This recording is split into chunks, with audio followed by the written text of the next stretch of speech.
এক সাবেক পুলিশ কর্মকর্তার বাড়ির পেছনে মাথা তুলে দাঁড়িয়েছে এক অদ্ভুত বাঁশঝাড়, যা দেখে এলাকাবাসীর চোখ কপালে উঠেছে।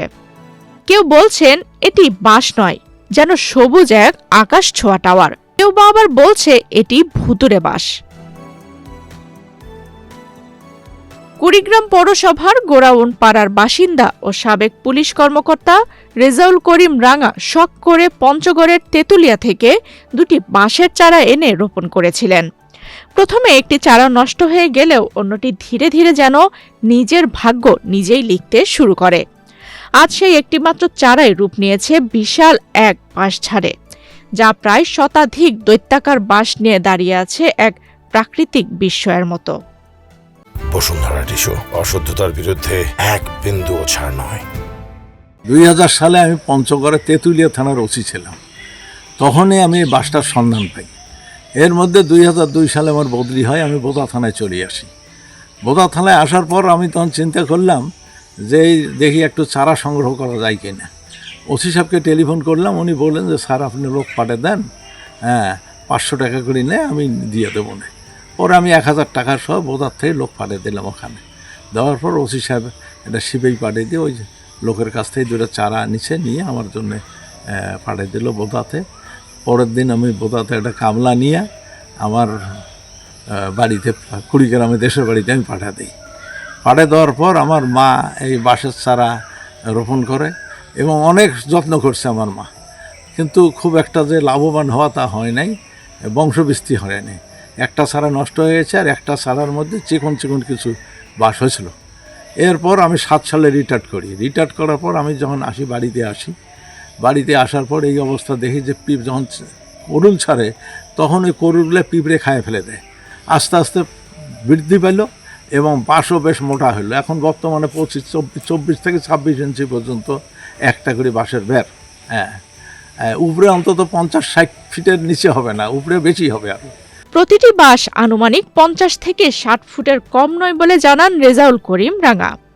এর ব্যাস প্রায় 2 ফুট পর্যন্ত হয়। বছরে প্রায় 25 থেকে 30টি নতুন বাঁশ ওঠে। শুধু বাঁশই নয়, এর ডাল থেকেও তৈরি করা হয় মাছ ধরার বড়শি।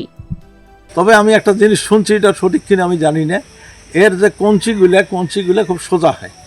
সেই কঞ্চি দিয়ে যে হুইলের তৈরি হয় এবং এটা খুব নাকি ভালো। কিন্তু আমার এখানে তো রোদ পড়ে না, যার জন্য চারাগুলো কঞ্চিগুলো ভালো হচ্ছে না। কঞ্চিগুলো খুব ছিপের জন্য, মাছ মারার ছিপের জন্য খুব উপযুক্ত। এবং আমাকে লোক বলছে হ্যাঁ এটা দিয়ে আপনার মাছ মারার ছিপ তৈরি হয়। এখন এই পর্যন্ত আছে, এখন তো আমি বয়স হয়ে গেছি, এখন পরিচর্যাও করতে পারি না। স্থানীয়রা প্রতিদিনই ভিড় করছেন এই জায়ান্ট বাঁশ দেখতে। কেউ চারা নিয়ে গেলেও সেগুলো টিকিয়ে রাখতে ব্যর্থ হয়েছেন বলেও জানা যায়। তাদের মতে এমন বাঁশ আগে কেউ চোখে দেখেনি। এটা যেন বাস্তব আর কল্পনার মাঝামাঝি দাঁড়িয়ে থাকা এক জীবন্ত স্থাপনা। মানুষে বললে যে এইরকম মোটা বাঁশ লাগাইছে, আমার জীবনে দেখি নাই, তা যা দেখি যে হয় সত্যিকারই দেখা যায় এরকম মোটা বাঁশ। মোটা বাঁশ আমরা দেখি, আমরা চাইলাম, আমরা আনি গেলাম তো আমার জায়গা ধয়েল নিয়া তোমার ওই মাটিটা বলে ভাল, ওই মাটিটার মধ্যে আমরা গাছে তোমার ওই মোটা হয়েছি। বোটানিক্যাল তথ্য অনুযায়ী এটি মূলত ভুদুম বাঁশ বা জায়ান্ট ব্যাম্বো, বিশ্বের অন্যতম বৃহৎ বাঁশ। এর বোটানিক্যাল নাম ডেনড্রোক্যালামাস জাইগান্টিয়াস মুনরো। বাংলাদেশে প্রায় 33 প্রজাতির বাঁশ রয়েছে, যার মধ্যে এটি সবচেয়ে বড়, যা লম্বায় 130 ফুট পর্যন্ত বাড়তে পারে এবং অত্যন্ত দ্রুত বর্ধনশীল। নির্মাণ কাজ থেকে শুরু করে হস্তশিল্প সবখানেই এর কদর রয়েছে। একই সঙ্গে এটি কার্বন শোষণ করে পরিবেশ ও জলবায়ু পরিবর্তন মোকাবেলায় গুরুত্বপূর্ণ ভূমিকা রাখে। বদুম বাঁশ বলা হয়ে থাকে। এটা মূলত জায়ান্ট ব্যাম্বু, বৃত্তাকার, বিশ্বের সবচেয়ে বড় বাঁশ। লম্বায় প্রায় 100 ফিট এবং প্রস্থে 40 থেকে 50 ইঞ্চি হয়ে থাকে। এটা আমাদের এলাকায় যেহেতু চাষ হয়েছে, এটা সম্প্রসারণের একটা সুযোগ আছে। লোকজন করলে আমরা সহযোগিতা করব এবং অর্থনৈতিকভাবে লাভবান হবে, যেহেতু বৃত্তাকার বাঁশ অনেক কাজে লাগে এবং বাজার মূল্য অনেক বেশি। তবে কুড়িগ্রামের এই বাঁশঝাড় এখন শুধু একটি গাছ নয়, এটি যেন এলাকাবাসীর কাছে এক জীবন্ত বিস্ময়। দিনে দিনে এটি শুধু একটি ব্যক্তিগত বাগানের অংশ নয়, বরং পুরো এলাকার পরিচিতির প্রতীক হয়ে উঠেছে।